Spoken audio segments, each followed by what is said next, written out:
بسم اللہ الرحمن الرحیم۔ آج ہم گفتگو کریں گے کہ زنا کرنے والے کے بارے میں وہ کون سی 6 سزائیں ہیں جو کہ زانی کو 3 دنیا میں اور 3 آخرت میں دی جائیں گی۔ تفصیل جاننے کے لیے ویڈیو کو پورا دیکھیں۔ جیسا کہ ہم سب جانتے ہیں، اسلامی ممالک میں بھی زنا بہت عام ہو چکا ہے۔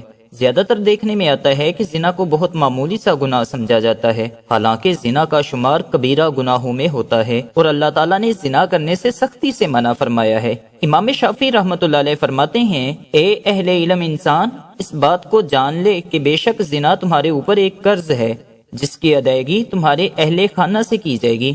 اب سوال یہ ہے کہ اہل خانہ میں کن لوگوں کا شمار ہوتا ہے؟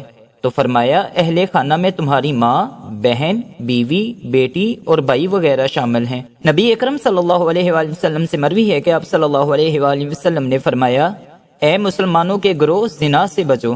اس میں 6 خرابیاں ہیں، 3 دنیا میں اور 3 آخرت میں۔ دنیاوی خرابیاں یہ ہیں، چہرے کی رونق چلی جاتی ہے، عمر کم ہو جاتی ہے اور ہمیشہ کے لیے محتاج ہو جاتا ہے۔ اور آخرت کے اعتبار سے خرابیاں یہ ہے، اللہ تعالیٰ اس پر ناراض ہوتا ہے، برا حساب درپیش ہوتا ہے اور جہنم میں عذاب دیا جائے گا۔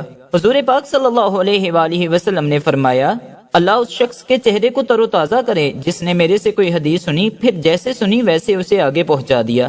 زنا کو اسلام میں ایک بہت بڑا گناہ شمار کیا گیا ہے اور اسلام نے ایسا کرنے والوں کی سزا دنیا میں ہی رکھی ہے، مرنے کے بعد اللہ اس کی سخت سزا دے گا۔ زنا کرنا گناہ کبیرہ ہے اور اپنے محارم سے زنا کرنا اور بھی کبیرہ ہے۔ اس کی سزا رجم ہے، یعنی اگر شادی شدہ ہے تو اسے پتھر مار مار کر قتل کر دینا، اور اگر کنوارا ہے تو 100 کوڑے مارنا۔